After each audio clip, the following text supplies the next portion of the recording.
সময়টা মানলো না, এ তো আমার কথাটা শুনলো না। একে আমি বোঝালাম যে না, এ সময়টা তুমি এই চিন্তা করো না, আমি তোমার আশা পূর্ণ করবো, আমি কথা দিলাম, কিন্তু শুনলো না। ফলে কি হলো?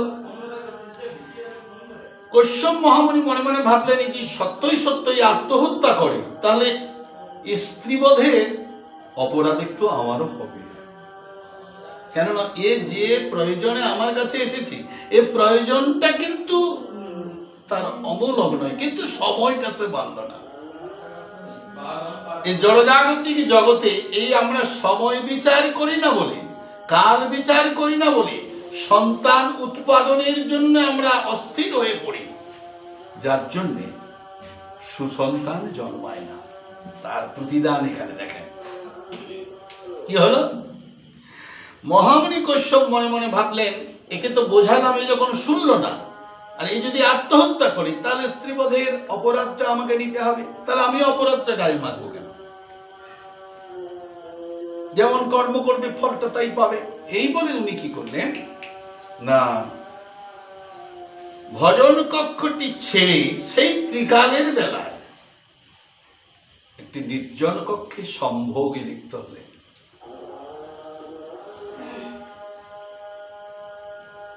সম্ভোগ হচ্ছে, সম্ভোগ শেষ হয়ে গেল, সম্ভোগ সমাপ্তি।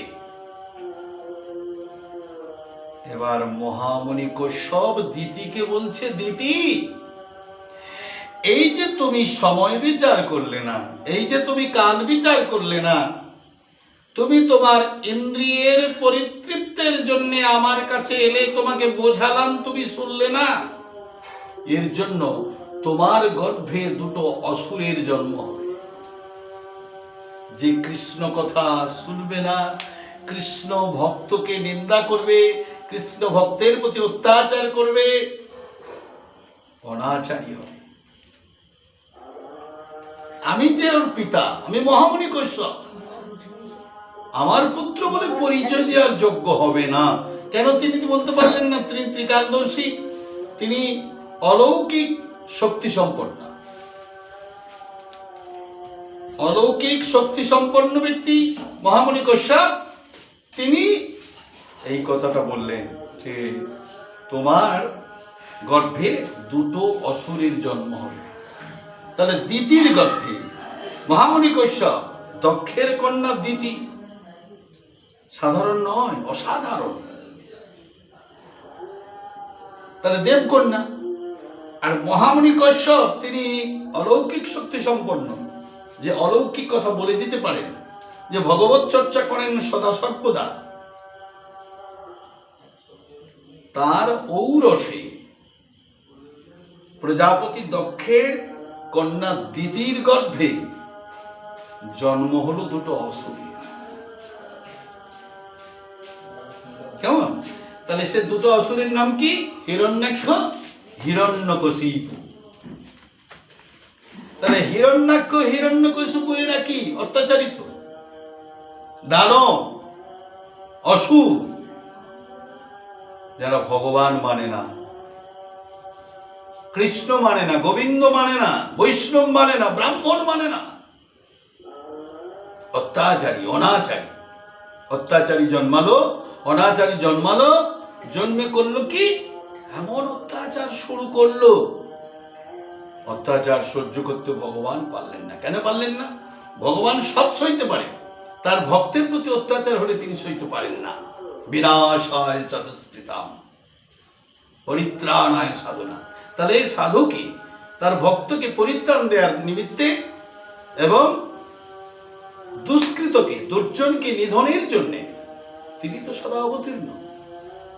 তাই হিরণ্যাক্ষ নিধন হয়ে গেল। হিরণ্যাক্ষ নিধনের পরে সম্রাট হলেন কে? না হিরণ্যকশিপু। হিরণ্যকশিপু সম্রাট হলেন। হিরণ্যকশিপু বিবাহ করলেন কয়াধু নামিনী এক ভক্তিমতী নারীকে। হিরণ্যকশিপুর স্ত্রীর নাম কি ছিল? কয়াধু।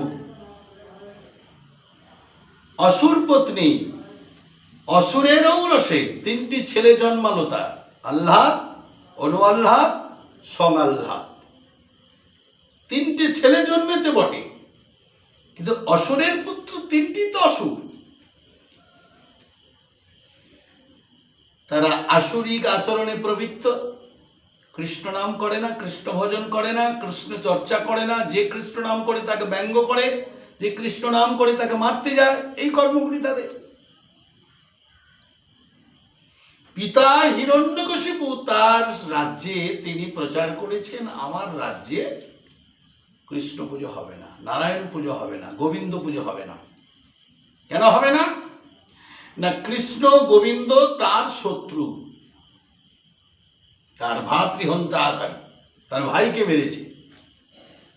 সুতরাং আমার রাজ্যে কৃষ্ণ নাম হবে না। যারা কৃষ্ণ ভক্ত তাদের কি ওই কথা বলে কৃষ্ণ নাম বন্ধ করা যাবে? যাবে না। যাদের অন্তরে কৃষ্ণ নাম বা কৃষ্ণ প্রেম জেগেছে, তারা তাদের মুখ থেকে, তাদের অন্তর থেকে কৃষ্ণকে ছাড়ানো যাবে না। অত্যাচারীর কর্ম অত্যাচার করবে। এখন এখানে দেখেন, কয়াধুমা একদিন মনে মনে ভাবছেন, কয়াধুমা একদিন মনে মনে ভাবছেন যে হে ভগবান, তুমি তো আমাকে সবে দিয়েছ, তুমি আমাকে সবে দিয়েছ। আমি রাজপত্নী, সম্রাট হিরণ্যকশিপুর পত্নী, আমার কোনো অভাব নেই, ধন রত্ন টাকা কড়ি সব দিয়েছ, আমি কোনো অভাবে নেই। কিন্তু তুমি আমাকে একটি বস্তু দাও, তোমার কাছে আমি একটি বস্তু প্রার্থনা করছি। সেটা কি? না, একটি সুপুত্র। পুত্র শব্দের অর্থ কি? পু এবং ত্র, এই যে দুটো অক্ষর। পু শব্দের অর্থ হলো নরক, ত্র শব্দের অর্থ হলো ত্রাণ। অর্থাৎ নরক থেকে পুত্রই উদ্ধার করতে পারবে পিতামাতাকে। সেটা কেমন? পুত্র যদি পুত্রের কর্তব্য না করে তাকে পুত্র বলে না, তাকে মূত্র বলে। যেমন মলত্যাগ করি, মূত্র ত্যাগ করি আমরা, মূত্র ত্যাগ করে তাকে যেমন থুতু ফেলে চলে আসা হয়, পুত্র যদি পুত্রের কর্তব্য না করে তাকে পুত্র বলে না, তাকে মূত্রই বলে। তো কয়াধুমা ভগবানের কাছে মনে মনে জানালেন। কেন না, প্রকাশ করে তো ভগবানকে ডাকতে পারবে না। তার স্বামী সম্রাট হিরণ্যকশিপু তিনি তো প্রচার করেছেন, আমার রাজ্যে যে কৃষ্ণ নাম করবে তাকে প্রাণদণ্ড দেয়া হবে। আমি তো সম্রাট পত্নী, আমি তার আদেশটাকে অমান্য করি কি করে? তাহলে তো আমি প্রকাশ করে বলতে পারি না। ভগবানকে ডাকতে হলে তিনটে স্থান আছে, একটা হচ্ছে মনে, বনে আর কোণে। আমি কোণে ডাকতে পারবো না, কোনো ক্রমে সম্রাট জানতে পারলে আমার প্রতি রুষ্ট হবেন। আমি সম্রাট পত্নী, আমি বনে যেতেও পারবো না। তাহলে একটা জায়গা ফাঁকা আছে, সেটা হলো মন। তাহলে মনে মনে আমি ভগবানকে ডাকি।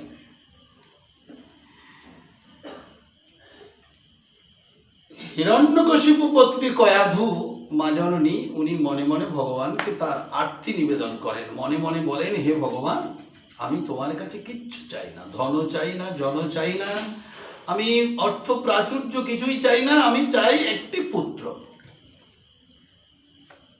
শাস্ত্রে কি বলছেন? কুলং পবিত্র জননী কৃতার্থং বসুন্ধরা সা বসতি চ ধন্যা নিত্যন্তি স্বর্গে পিতরৌ পিতেশাং যে সাংকুলতে কৃষ্ণ ভক্ত বৈষ্ণব নাম দিয়া। এর অর্থটা জেনে রাখুন।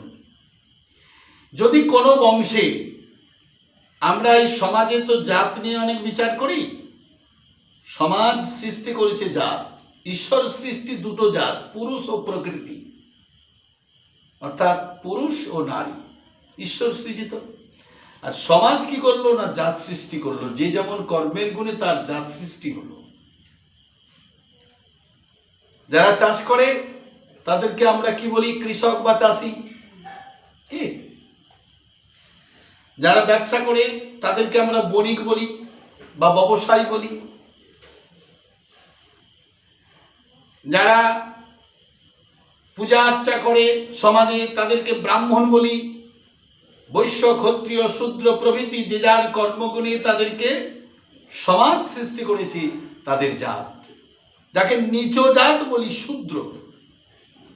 তাদেরকে পূর্বে কি হতো? ঘেন্না করতো মানুষ, এরা শূদ্র, ছোট জাত, ঘেন্না করতো। মহাপ্রভু এসে, চৈতন্য মহাপ্রভু এসে তিনি কি করলেন? ওই জাতি তত্ত্বটাকে উৎখাত করলেন। কেন? শ্রীকৃষ্ণ ভজনে সবে অধিকারী, কিংবা বিপ্র কিংবা শূদ্র, কি পুরুষ ও নারী। ভগবানের ভজনে অধিকার সবার আছে, কিংবা শূদ্র কিংবা বিপ্র, কি ব্রাহ্মণ কি শূদ্র, কি পুরুষ কি নারী, সবার কৃষ্ণ ভজনে অধিকার আছে। মহাপ্রভু শ্রী চৈতন্য দেব অবতীর্ণ হয়ে তিনি সেগুলোকে তুলে দিলেন। সমাজ জাত নিয়ে বড় চড়াদরে বিক্রয় হতো। সেই শূদ্র কুলে যদি একটা কৃষ্ণ ভক্ত ছেলে জন্মায়, একটা বৈষ্ণব জন্মায়, তার প্রথমে কি হয়? কুলং পবিত্র, অর্থাৎ তার কুল পবিত্র হয়ে যায়। জননী কৃতার্থ, যে মায়ের গর্ভে ওই ছেলেটা জন্মাবে সে মা হবেন রত্নগর্ভা। তিনি বলবেন, বাহ, আমিও ধন্য, আমার গর্ভে একটা ভালো ছেলে জন্মেছে, একটা কৃষ্ণ ভক্ত ছেলে জন্মেছে, একটি ভগবত ভক্ত ছেলে জন্ম নিয়েছে। বসুন্ধরা সা বসতি জগন্না, যে গৃহে ওই কৃষ্ণ ভক্ত ছেলেটা চলাফেরা করবে সেখানে মা ধরিত্রী বলবে, আমিও ধন্যা। কেন? আমার পক্ষে একটা কৃষ্ণ ভক্তের পদার্পণ হচ্ছে, পদধূলি পাচ্ছি, আমিও ধন্যা। নৃত্যন্তি স্বর্গে পিতরও পিতেশাল, তার পিতৃকুল, তার পিতৃপুরুষগণ যদি নরকগামী হয়, তারা ওই পুত্রের প্রভাবে স্বর্গে ঠাঁই পাবে। যেসাম কুলত, যেই কুলে এই কৃষ্ণ ভক্ত বৈষ্ণব নাম অধেয়ম, একটা কৃষ্ণ ভক্ত ছেলে জন্মাবে। কয়াধুমার মনের ইচ্ছা এটাই ছিল যে আমার একটি সুপুত্র, আমার একটি কৃষ্ণ ভক্ত পুত্র তুমি আমায় দাও প্রভু। তবে ভগবানকে যারা বিশ্বাস করে, যারা ভগবানের নাম করে, তারা জানে যে ভগবানকে ডাকলে, কোনো ভক্ত যদি ডাকে সে ব্যর্থ হয় না। প্রকৃত যদি মন দিয়ে কেউ ডাকে সে ব্যর্থ কোনোদিন হবে না। আমি একবার ডাকলাম, আমি ডাকতে হয় ডাকলাম, ও ডাকে ও ডাকে আমি ডাকি, এভাবে ভগবানকে পাওয়া যায় না। ভগবানকে পেতে হলে অনেক কষ্ট পেতে হয়, অনেক আঘাত পেতে হয়, তবেই তার কৃপা হয়, নাহলে হয় না। কয়াধুমা দিনের পর দিন স্বামীর ভয়ে সেটা প্রকাশ করতে বলেনি, অন্তরে অন্তরে তাকে জানায়, অন্তরে অন্তরে ভগবানকে জানায়, হে দয়াময়, হে দীনবন্ধু, হে পতিত বাবু, তুমি আমাকে একটি সুপুত্র দাও, তুমি আমাকে একটি কৃষ্ণভক্ত পুত্র দাও, যেই পুত্রের প্রভাবে আমি এই অসুর কুল হতে মুক্তি লাভ করতে পারি এবং আমার স্বামী পুরো বংশকে যেন আমি উদ্ধার করতে পারি, এমন একটি পুত্র তুমি আমায় দাও। তো ভগবান মনে মনে ভাবলেন, আমি যদি ভক্ত মনোবাঞ্ছা পূর্ণ না করি তাহলে তো আমাকে ভক্তাধীন কেউ বলবে না, আমি ভক্ত মনোবাঞ্ছা পূর্ণকারী আমাকে কেউ বলবে না, আমি যে দয়াল বা আমি দীনবন্ধু কেউ বলবে না। সুতরাং ভক্তের মনোবাঞ্ছা পূর্ণ আমাকে করতেই হবে। কিন্তু কিভাবে করব? এদের যে জন্ম, এদের যে ক্ষেত্র এবং বীজ, এটা কিভাবে করবেন তিনি চিন্তা করছেন। তিনি তো যার ইঙ্গিতে বিশ্ব সৃষ্টি হয়, যার ইঙ্গিতে বিশ্বের প্রলয় হয়, তিনি মনে মনে ভাবছেন যে আমি কিভাবে করি। কয়াধুর তিনটি পুত্র আহ্লাদ, অনু আহ্লাদ, সং আহ্লাদ, তিনটি ছেলে অসুর পুত্র, তারা আসরিক ভাবাপন্ন, সাত্ত্বিক ভাবাপন্ন নয়, কৃষ্ণ ভক্ত নয়, কৃষ্ণ কথা বলে না, কৃষ্ণ চর্চাও করে না। তো ঠিক একদিন মা কয়াথু উনি ঋতু স্নানে গেছেন। মায়েরা সকলেই জানেন যে মায়েদের ঋতু হলে সমাজে তাদেরকে অসুচি বলে বলে। সমাজ তাদেরকে অসুচি বলে বলে। কেন না, মায়েরা ঋতু বা রজস্তলা হয়েছেন, ঋতুবতী হয়েছেন, তারা অপবিত্র হয়ে যান। কিন্তু দর্শন বলছে, শাস্ত্র বলছে তারা অপবিত্র কখনোই নয়। কি করে নয়? যারা নিত্য কৃষ্ণ দাস, যারা কৃষ্ণ সেবা না করে জলস্পর্শ করে না, গোপালের সেবা করেন, গোপালকে না দিয়ে সে গ্রহণই করে না, তিনি কি করবেন? তিনি ঋতুবতী হয়েছেন, কিন্তু ঋতুবতী অবস্থায় তিনি তার গোপালের সেবা করতে পারবেন না? নিশ্চয়ই পারবেন। কেন পারবেন? তবে হ্যাঁ, তিনি যেন গুরু কৃপা প্রার্থী হয়ে থাকেন। গুরু কৃপা প্রার্থী না হলে তার দেহটা তো অশুদ্ধ থাকে। কেন? অদীক্ষিতানাং মর্তানাং দশং শ্রীনুবরান্ননে অন্নং বৃষ্টা সমং তস্য জলমূত্রেণ সংস্থিতা। অদীক্ষিত ব্যক্তির হাতের জল মূত্র তুল্য, অন্ন বৃষ্টা তুল্য। অতএব তার দেহটাই তো গুরুকৃপা লাভ হয় না, তার কৃষ্ণ মন্ত্র গ্রহণই হয় না, সুতরাং তার দেহ অপবিত্রই থাকে। কিন্তু কৃষ্ণ নাম গ্রহণকারী, কৃষ্ণ নিত্য কৃষ্ণ দাস যিনি, কৃষ্ণ দাসী যিনি, তিনি কখনোই অশুদ্ধ হতে পারে না। আর একটা কথা মায়েদের উদ্দেশ্যে জানিয়ে রাখি, যারা গুরু কৃপা লাভ করেছে, রজস্থলা হলে তারা গোবিন্দ সেবা করতে পারবেন। কেন পারবেন? শাস্ত্র বলেছে ব্রহ্মা বিষ্ণু মহেশ্বর এই তিনজনই মায়েদের শরীরে বিরাজ করেন। 3 দিনের পরে মায়েরা আবার শুদ্ধ লাভ করেন। এটা তখন কি হয় না, তার ভরণ পোষণ প্রতি স্বামীর অধিকার হয়। মায়েদের প্রতি, বিশেষ করে জগৎপতি কৃষ্ণ, দ্বিতীয় পতি ভরণ পোষণ পতি। তাহলে কৃষ্ণ নিত্য দাস যিনি, ব্রহ্মা বিষ্ণু মহেশ্বর ত্রিদেবের কৃপা পেলেন, পরে ভরণ পোষণ প্রতি স্বামীর সঙ্গ লাভ করতে পারেন। ওটাতে তাদের অপরাধ হয় না, আর কৃষ্ণ সেবায় তাদের বাধা আসে না। তো কয়াধু মা কি করেছেন? প্রথম, দ্বিতীয়, তৃতীয় দিন রাত্রি অতিক্রম করে চতুর্থ দিবসে ঋতুস্নানে গেছেন। ঋতুস্নান করে আপনারা জানেন যে পুরাকালে ছিল, এখন নেই। এখন তো মানে না, শাশুড়ি মানে না, শ্বশুর মানে না, স্বামী মানে না। এখনকার যে স্ত্রী জাতি, তারা মানে না বলে অধঃপতন এত তাড়াতাড়ি, এত দুর্দৈব। এই হেতু ঋতুস্নান করে মাথায় ঘোমটা দিতে হতো। পুরাকালের এমন বিধান ছিল, মাথায় ঘোমটা দিয়ে গৃহে ফিরতে হতো। পুকুর ঘাটে স্নান করলো, কেউ গঙ্গা স্নান করলো, গঙ্গা স্নান করে শৌচ হয়ে সূর্যার্ঘ্য প্রদান করে, সূর্যদেবকে প্রণাম করে, সাক্ষাৎ দেবতা সূর্যদেবকে অর্ঘ্য প্রদান করে মাথায় ঘোমটা দিয়ে গৃহে ফিরতেন। কেন মাথায় ঘোমটা দিয়ে গৃহে ফিরতেন? কেন? একটাই কারণ ছিল,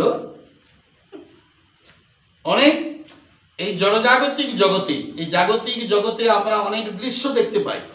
বাবা মা দেখতে এক বর্ণ, বর্ণ শব্দে রং।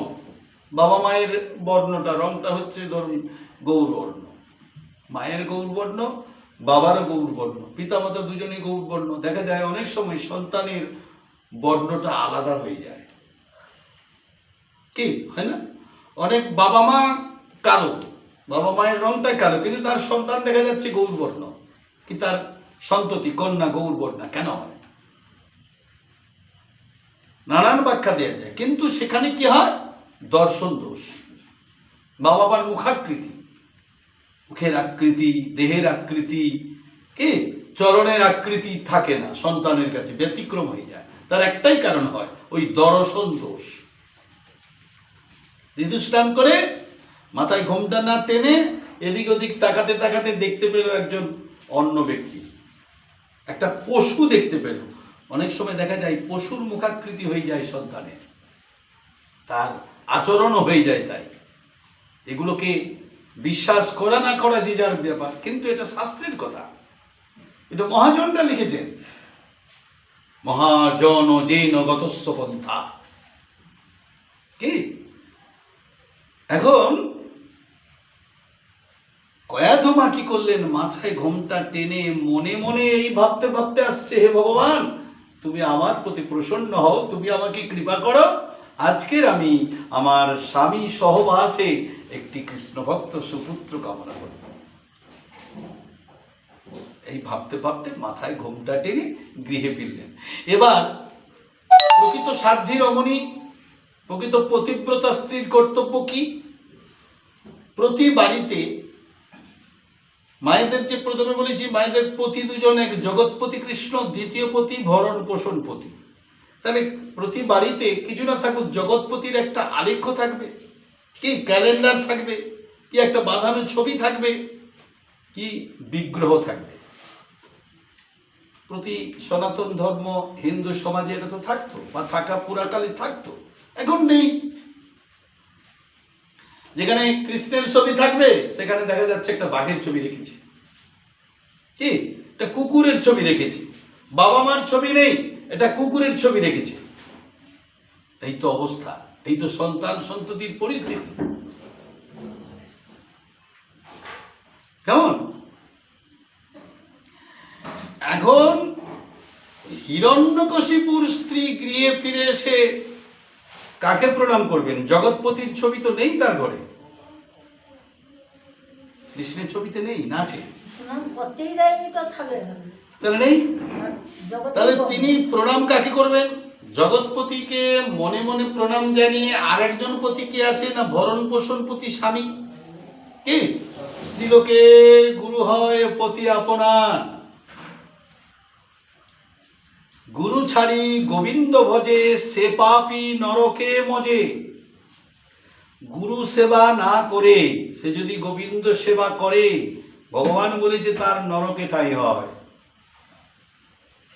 কি যেখানে হবে গুরু নিন্দা সেখানে না যাবে, গুরু নিন্দুকের মুখ কভু না হেরিবে। যেখানে গুরু নিন্দা হবে সেখানে যাব না। গুরু নিন্দুক, যিনি গুরুকে নিন্দা করে, তার মুখদর্শন করা উচিত না, এটা শিষ্যের কর্তব্য। ঠিক তাই স্বামী নিন্দাও স্ত্রীকে শুনতে নেই। স্বামী নিন্দা স্ত্রী শুনলে তার অপরাধ হয়। কেমন? কোন সন্তান যদি পিতামাতার সেবা না করে ভগবানের সেবা করে, ভগবান তাকে অনন্ত নরক বাস করে। কোন স্ত্রী যদি স্বামী সেবা না করে ভগবানের সেবা করে, তাকে ভগবান কোলে ঠাঁই দেয় না।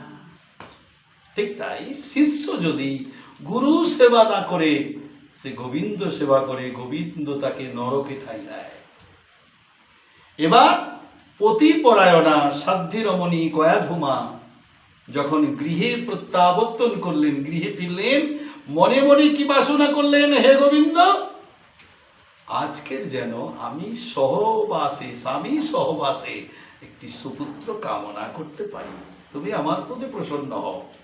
ভগবান মনে মনে ভাবলেন, ভক্ত চাইছে, আমি যদি ভক্তের মনোবাঞ্ছা পূর্ণ না করি তাহলে আমি ভক্তাধীন নয়, আমার নামে কলঙ্ক হবে।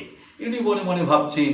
কিন্তু কয়াধুমা গৃহে ফিরে এসে মনে মনে ভগবানকে প্রণাম করে যখন স্বামীকে প্রণাম করতে যাচ্ছেন, তবে স্বামীর চরণে প্রণাম করে আস্তে আস্তে আস্তে আস্তে যখন স্বামীর সারা দেহটাকে নিরীক্ষণ করলেন, তখন স্বামীর আর অসুর রূপটা নেই, তার যে আসরিক রূপটা নেই। তখন তার রূপটা কি হয়েছে না, তপস্বীর বেশ, তপস্বীর রূপ। একজন তপস্যায় যদি কোনো তপস্বী যায়, তার যেমন রূপ ঠিক তেমন রূপটা হয়েছে। কেমন রূপটা না, একটা রক্তাক্ত বসন পরিধান করেছে, মানে রক্তের বর্ণ একটা ধুতি পরেছে, আর গায়ে একটা ওড়না বা নামাবলী, এবার তিলক ধারণ করেছে, গলায় রুদ্রাক্ষের মালা, হাতে কমণ্ডলু নিয়ে বেরিয়ে পড়েছে। স্বামীকে প্রণাম করে কয়েক মাস স্বামী সারা দেহটাকে দর্শন করে এবার স্বামীকে দাসীর ন্যায় বলছে, ওগো তুমি কোথায় যাবে? তখন হিরণ্যকশিপু বলছে, কয়াধু আমি যাচ্ছি তপস্যায়। কেন জানো? আমি ব্রহ্মার কাছে তপস্যা করে অমরত্ব বর লাভ করব। আমি অমর হব। অমর হয়ে কি করব না, অমরত্ব বর লাভ করে আমার ভাতৃ হন্তাকারী বিষ্ণুকে করিব নিধন। মা মনে মনে ভাবলেন, যার ইঙ্গিতে বিশ্ব সৃষ্টি হয়, যার ইঙ্গিতে বিশ্ব প্রলয় হয়, তাকে হত্যা করবে তুমি? মনে মনে বলছেন, বলতে পারছে না। তবু ভালো, স্বামী যখন তপস্যায় যাচ্ছে, তপস্যা কাজটা তো খারাপ নয়, ইষ্ট সাধনা ভালো। স্বামীকে বাধা দিলেন না, স্বামী বেরিয়ে গেলেন, হিরণ্যকশিপু বেরিয়ে গেলেন। কয়াধুমা বসে বসে একা একা ভাবছে, প্রভু আমি জানি তুমি হবে আমার অনুকূল, অর্থাৎ তুমি আমার কথা শুনবে, তুমি আমার আরতি রক্ষা করবে, তুমি আমার প্রার্থনা শুনবে, কিন্তু তুমি আমার প্রতিকূল হয়ে গেলে। আমি তো আজকের এই বাসনা করে এলাম যে আমি আজ স্বামী সহবাসে পুত্র কামনা করব, কিন্তু স্বামী যদি তপস্যায় চলে যায় তাহলে তো আবার সহবাস হবে না বা পুত্র কামনা হবে না। তুমি আমার অনুকূল নয়, প্রতিকূল হয়ে গেলে। এই কথা মনে মনে ভাবছেন, কিন্তু ভগবান ভাবছেন না, এটা তো হবে না। তাহলে আমার নামে কলঙ্ক হয়ে যাবে, তাহলে আমাকে কেউ ডাকবে না, আমার ভজন সাধনা কেউ করবে? এ তো এক মনে ডাকছে, এর ডাকার পিছনে তো ভেজাল ছিল না। হিরণ্যকশিপু তপস্যায় বেরিয়ে গেল। এদিকে ভগবান কি করলেন, দেবর্ষি নারদকে ডাকলেন আর দেবরাজ ইন্দ্রকে ডাকলেন, দুজনকে। বলছে, দয়াময় আপনি আমাকে ডেকেছেন? বললে হ্যাঁ। তা দেবর্ষি এবং দেবরাজ ইন্দ্র, তোমার দুজনকে আমার একটা কাজ করে দিতে হবে, আজ্ঞা করুন দয়াময়। কি করতে হবে? না, হিরণ্যকশিপু তপস্যায় যাচ্ছে, ও যাতে তপস্যায় যেতে না পারে, ও যেন গৃহে ফিরে আসে, এমন কাজটাই তোমরা করো। কিভাবে করবে ওটা তোমাদের ব্যাপার, কারণ তোমরা তো দেবতা নাম নিয়েছো, কিভাবে করবে এটা তোমাদের ব্যাপার, এটা তোমরা করো। এখন হিরণ্যকশিপু তপস্যায় গিয়ে পথশ্রমে একটা বটবৃক্ষ, একটা বট গাছের তলায় বসেছেন, একটু বিশ্রাম নিচ্ছেন, প্রচন্ড পরিশ্রান্ত বিশ্রাম নিচ্ছেন। ঠিক এমতি সময় দেবরাজ ইন্দ্র এবং দেবর্ষি নারদ হিরণ্যকশিপু ওই বটবৃক্ষ তলে গিয়ে বসেছেন, আর ওরা কি করলেন, দুজন পক্ষী রূপ ধারণ করলেন, অর্থাৎ পাখির রূপ ধারণ করে ওই গাছের উপরে গিয়ে বসেছেন। গাছের উপরে বসে একজন পাখি বলছে আরেকটা পাখিকে, দেখ ভাই, এই গাছের তলায় যেটি বসে আছে না, ওটি একটি রাজা। ও তাই নাকি? বলে হ্যাঁ। তবে এ রাজাটা বোকা। বোকা? বলে হ্যাঁ। আরে রাজা কখনো কি বোকা হয়? রাজা বোকা হয় না, তবে এ রাজাটা বোকা। কি করে না, এ আজকের কোথায় যাচ্ছে জানিস? কোথায় এ যাচ্ছে? হিমালয়ের পাদদেশে তপস্যা করতে। তাহলে ভালো কথা। বলি, তপস্যা করতে যে যাচ্ছে কারণটা কি জানিস? কি না, এই তপস্যা করতে যাচ্ছে এ ব্রহ্মার কাছে তপস্যা করে ব্রহ্ম বলে বলিয়ান হয়ে অমর হবে। মর্তধামে জন্মগ্রহণ করেছে, কিন্তু মরতে হবে, কিন্তু এ যাচ্ছে কি করতে না, অমর হতে। অমর হয়ে এর উদ্দেশ্যটা হচ্ছে, এর ভাতৃহন্তাকারী হিরণ্যাক্ষকে নিধন হয়েছে, হিরণ্যাক্ষকে নিধন করেছেন ভগবান বিষ্ণু, কৃষ্ণ, কৃষ্ণকে নিধন করবেন বলে যাচ্ছে, ভাতৃহন্তাকারী বিষ্ণুকে করিব নিধন। তখন অপর পাখিটা বলছে, আচ্ছা ভাই, এই মর্তধামে জন্মগ্রহণ করলে কি সবাইকে মরতে হয়, কেউ অমর হয় না? মর্তধামে জন্মগ্রহণ করলে কি সকলকেই মরতে হয়? বলে হ্যাঁ, মরতে হয় সকলকে। বলে অমর কি কেউ হতে পারে না? না, অমর হওয়ার কোনো উপায় নেই। একটা উপায় আছে, সেটা কি? সেটা হলো যদি কেউ শুধুই কৃষ্ণ ভক্ত হতে পারে, যুগ যুগান্তর সে অমর হতে পারে। কি বললো? শুধুই কৃষ্ণ ভক্ত। এটা পাখিরা বলা বলি করছে। পাখিরা যখন বলা বলি করছে তখন হিরণ্যকশিপু শুনছিল। পাখিরা কি কি বলা বলি করছে? কার কথা বলছে? কৃষ্ণ কথা। তো কৃষ্ণ কথা যখন বলা বলি করছে তখন হিরণ্যকশিপু দুটো হাত চাপা দিল কানে। কেন দিল? কৃষ্ণের নাম কানে নিবে না তার। পাখির মুখে কৃষ্ণের নাম, আমার শত্রুর নাম। আজ আমার যাত্রা শুভ নয়, আমি আজ তপস্যায় যাব না।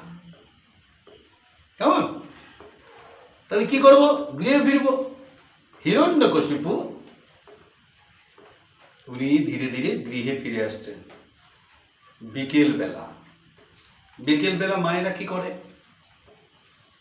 বিকেল বেলা মায়েরা তারা প্রসাধন সামগ্রী নিয়ে বসেন। প্রসাধন সামগ্রী কাকে বলে?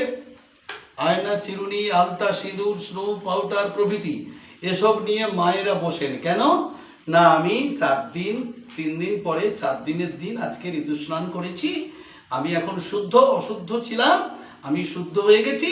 এবার আমি কি করব? কেশ পরিচর্যা করব, কেশ চিরুনি দিয়ে মাথার কেশগুলোকে গোছাবো, আর বেনুনি বাঁধবো, আর আলতা সিঁদুর পরবো, স্নো পাউডার প্রভৃতি এ করে বেশ বিন্যাস করবো। তাহলে মায়েরা সাজেন কার জন্যে? মায়েরা তাদের বেশবিন্যাস করা বা তারা সাজে কার জন্যে? স্বামীর জন্যে। এইসব করছে আর মনে মনে ভাবছে, ভগবান আমি তো আজ বেশবিন্যাস করছি, এই বেশটা তো আমার কাজে লাগবে না, এই হেতু যে আমার স্বামী তো গৃহে নেই, তাহলে আমি এই বেশটা দেখাবো কাকে? বা আমার এই বেশ থেকে মুক্ত হবে কি? সে তো কেউ নেই। এই কথা মনে মনে ভাবছেন, ঠিক দেখতে পেলেন স্বামী ফিরে আসছে। স্বামী যখন ফিরে আসছে তখন মায়ের মনে বড় আনন্দ, তখন এইগুলোকে ফেলে দিয়ে দৌড়ে গেছে।